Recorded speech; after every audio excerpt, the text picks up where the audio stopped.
खुदावंद यीशु मसीह के नाम में आप सबको सलाम। दुआए रब्बानी पर जो सीरीज हम कर रहे हैं, आज उसका 11वां पैगाम है। तेरी मर्जी जैसी आसमान पर पूरी होती है जमीन पर भी हो। मत्ती 6:10 आयत। ये इस आयत की वजाहत का पहला हिस्सा है। कलाम हमें दुआ की कुव्वत के बारे में तालीम देता है। दुआ असर करती है। दुआ पुरतासीर है क्योंकि उसके पुरतासीर होने के शवाहिद कलाम मुकद्दस में जाहिर किए गए हैं। इससे बढ़कर ये कि खुद खुदा के कलाम में वाज़े तौर पर दर्ज है कि दुआ मौसर है। याकूब की किताब 5:16 आयत में लिखा है, रास्तबाज की दुआ के असर से बहुत कुछ हो सकता है। रास्तबाज शख्स की मौसर और पुरजोश दुआ की मिसाल देते हुए मजीद लिखा है कि एलिया हमारा हम तबीयत इंसान था। उसने बड़े जोश से दुआ की कि मींह ना बरसे, चुनाचे 3.5 बरस तक जमीन पर मींह ना बरसा। फिर उसने दुआ की तो आसमान से पानी बरसा और जमीन में पैदावार हुई। आप कहेंगे वो तो एलिया था। मेरा मतलब है एलिया तो नबी था। इसीलिए याकूब ने एक छोटा सा जुमला और लिखा, एलिया हमारा हम तबीयत इंसान था। अगर खुदा ने एलिया की दुआ का जवाब दिया तो खुदा हमारी दुआओं का जवाब भी देगा। हो सकता है कि हम उस तौर पर दुआ ना कर सकें क्योंकि हमारे पास उन चीजों से मुतालिक खुदा की मर्जी का मुकाशफा नहीं है। अलबत्ता अगर हम खुदा की मर्जी के साथ मुत्तफिक हों तो हमारे पास हक है कि हम खुदा को काम करते देखने की तवक्को करें। रास्तबाज की दुआ से बहुत कुछ हो सकता है, सो हमें दुआ करनी है। यीशु ने कहा, हर वक्त दुआ करते रहना और हिम्मत न हारना चाहिए। पौलुस ने कहा, हमें बिला नागा दुआ करनी है, दुआ और मुनाजात के साथ। मैं ईमान रखता हूं कि खुदा दुआओं का जवाब देता है। खुदा खास तौर पर और बहुत वाज़े जवाब देता है। अब इससे एक बहुत दिलचस्प बात सामने आती है और ये वो बात है जिस पर हम गौर करेंगे कि तेरी मर्जी जैसी आसमान पर पूरी होती है जमीन पर भी हो। ये जुमला कहते ही एक दोहरी मुश्किल से आपका सामना होता है, और वो मुश्किल ये है कि क्या हमें सच में ये कहने की जरूरत है कि ए खुदा तेरी मर्जी पूरी हो? क्या खुदा बहरहाल कादिर मुतलक नहीं है? क्या ये दुआ करना बेफायदा नहीं? क्या ये जाहिर सी बात नहीं कि खुदा ही की मर्जी पूरी होगी? अब इस नजरिए को लेकर बाज लोग इस हद तक चले जाते हैं कि वो दुआ की अफादियत पर ही सवाल उठा देते हैं। हमेशा यही सवाल उठता है कि क्या खुदा कुल्ली तौर पर कादिर मुतलक नहीं?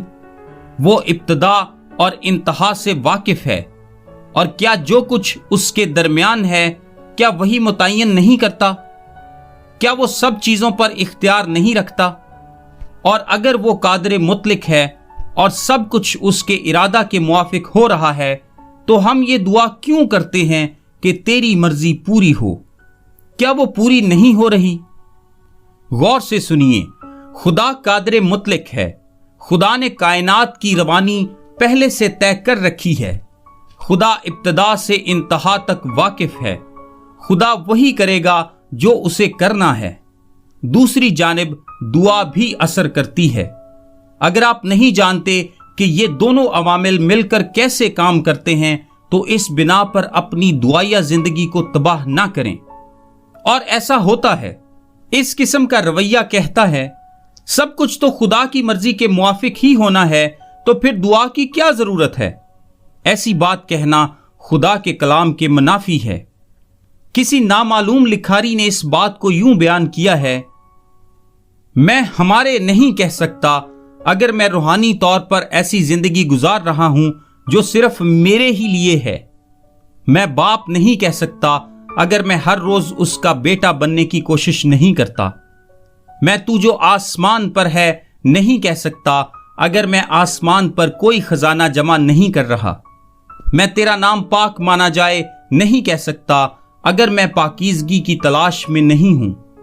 मैं तेरी बादशाही आए नहीं कह सकता अगर मैं वो सब कुछ नहीं कर रहा जो मेरे इख्तियार में है, जिससे ये बादशाही जल्द आए। मैं तेरी मर्जी पूरी हो नहीं कह सकता अगर मैं उसके कलाम का नाफरमान हूं। میں جیسی آسمان پر پوری ہوتی ہے زمین پر بھی ہو نہیں کہہ سکتا اگر میں یہاں پر اس کی خدمت نہیں کرتا۔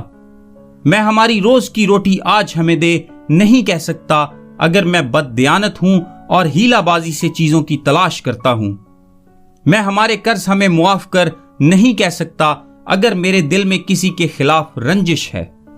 میں ہمیں آزمائش میں نہ لا نہیں کہہ سکتا اگر میں جان بوجھ کر آزمائش کی راہ میں خود کو کھڑا کرتا ہوں۔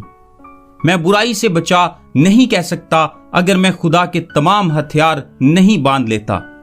میں بادشاہی تیری ہے نہیں کہہ سکتا اگر میں اس کو بطور بادشاہ وہ عزت اور مقام نہیں دیتا جس کے وہ شایان شان ہے۔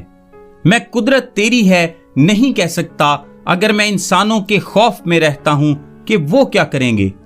میں جلال تیرا ہے نہیں کہہ سکتا اگر میں خود کے لیے عزت اور جلال کی تلاش میں ہوں۔ میں ہمیشہ نہیں کہہ سکتا اگر میری زندگی کا افق مکمل طور پر وقت کی قید میں ہے۔ وہ کیا کہہ رہا ہے؟ وہ کہہ رہا ہے کہ آپ کے دل کا رویہ خدا کے ساتھ آپ کے صحیح تعلق کا اظہار ہے، اور یہی رویہ دعا کے لیے نمونہ بن جاتا ہے اور ہماری تمام دعاؤں پر غالب رہتا ہے۔ اگر ہمارے دل کی توجہ ٹھیک جگہ پر ہے تو ہم اسی طرح دعا کریں گے۔ یہ پیغام جاری ہے۔ میرا نام تابش قاضی ہے اور یہ میسج آپ کو ڈیلی ورسز کی جانب سے بھیجا گیا ہے۔ روزانہ صبح اپنے واٹس ایپ پر بائبل کی آیات اور ان کی وضاحت انگلش، اردو اور آڈیو میں حاصل کرنے کے لیے ابھی 0332 430 45 62 پر واٹس ایپ میسج کریں۔ خدا آپ سب کو برکت دے، آمین۔